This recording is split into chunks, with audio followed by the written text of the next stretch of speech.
What? Hello. Sorry, that came out wrong. Okay, retry. That came out wrong. Anyway, welcome to the video. Thanks for tuning in. I appreciate every single one of you who watches these videos. Even though I don't think many do. It's still nice, and I'm pretty happy to say how the views have been going on the channel recently, especially since.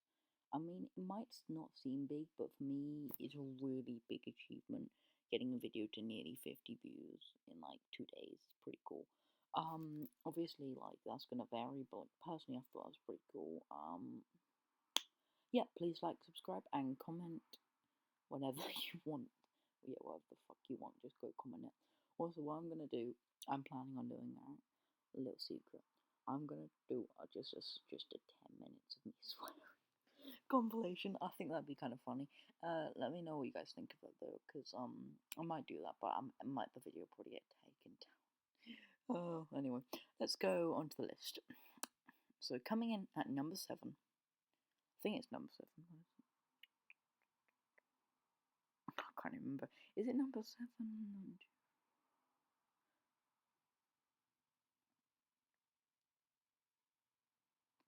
Yeah, I think it's number 7. Sorry about that. We have the inflatable. Now, the inflatable, I think it was really hyped up, and I think there's good reason. I don't think any of these weapons on the list or items are bad. Problem with them, never really use the inflatable. I never really like using it personally. It's not very helpful because it gets one shot, and it's yeah. I mean, for full damage, it's really good, but in my opinion, it's the weakest out of the newly added stuff, unfortunately. Which is, my opinion. You might love the inflatable, so yeah. That's coming in at number 7. Now, coming in number 6 is actually, I think, the recently added one, which I think is not very good, but it's also really fun, like the inflatable, is the Propfire.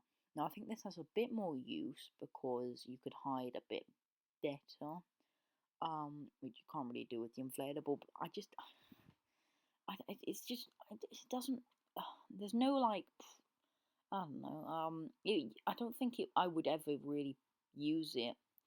I'm gonna be honest, and like once it's stopped running, well after like the few days it's released, because right now I'm testing it on game, see if I'd like it or not after a few changes. But from what I have like played with it, it's not very fun. Unfortunately, I thought it'd be much better. And yeah, it's coming in number 6. Coming in at number 5. It's the what I don't know what it's called. It's either the bad news or post scanner. I called it bad news, but you can call it post scanner as well. Or the bad news weapon is alright. I thought it was better than it is. It's not actually that amazing if you actually look at the damage. And if anyone who like use fire at it, all they have to do is move, and then they don't get affected. So I don't think it's very overpowered in that sense. But in terms of like being a decent weapon, it's pretty fun. And yeah, it makes number 5. Now coming in at number 4 is the buffed up pulse rifle. Now this thing, oh, it's actually quite meaty. Now at the start of the season, I think it was the weakest assault rifle. I do still think it is, but in terms of it from the start of the season and now, it is very good. Although I will admit there's one thing I don't like about it. It's the Stark Industries rifle, and I felt that was pretty cheap. Like they just altered the Stark Industries rifle, and that they called that a done deal. I just don't really like that. But apart from that, it's a fun weapon, I suppose. Obviously it's not my favorite, or my least favorite is just my least favorite assault rifle. Anyway, that's coming in at number 4. Now coming in number 3, this is my favorite item that's in the game. Well, I mean, yeah, I suppose. It's the Grabatron. Now, I really like the way this weapon is. Unfortunately, it just doesn't do as much damage. The only reason you'll take it is if you like the fun. You won't probably see any. Don't even know if it's in competitive, but if it's competitive, you won't see anyone using it. The damage on like hitting someone with like the rock sling isn't just good enough. I mean, it's good for taking out structures. I'll admit that you can do that really easily. It's just I really love the weapon, but I will admit it's probably not very practical. Yeah, but it's still really fun, and I really enjoy it. Anyway, Coming in at number 2, we have the broken weapon of the season, the Railgun. Now, at the start of the season, this thing was interesting. It could shoot through walls, shoot through the ground. Yeah, it was interesting. I did think the combo at the start of the season was really overpowered, especially with like the Recon Scanner and the Railgun, which we'll get to in a moment. Um, and yeah, it was generally a pretty good weapon. I'd say the only downside to it I can think of was that the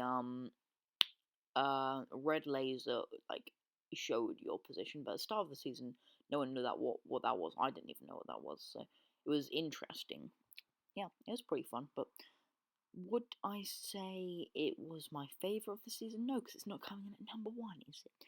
Anyway, coming in at number 1, we have the weapon that at the start of the season I thought was doo-doo. I don't know what I was thinking. It's the Recon Scanner. Dude, this thing is just... It's necessary to have in your loadout if you want to win the game, because it's so helpful with finding out where the opponent is, where it's healing, everything. You need the Recon Scanner. Start of the season, it was broken. Like, I think it was damn broken, because that you could literally fire them consistently, so you'd never like have the radar go. But now obviously you can't do that, which I think is fair and it's balanced. I'd say that, but it's still really useful. And yeah, it's just so useful. Anyway, that's been our list of the season 7 new weapons and items. Please forgive the start of the video. And yeah, like, subscribe, and comment down wherever the fuck you want. Yeah, have fun. Have a nice day. Bye.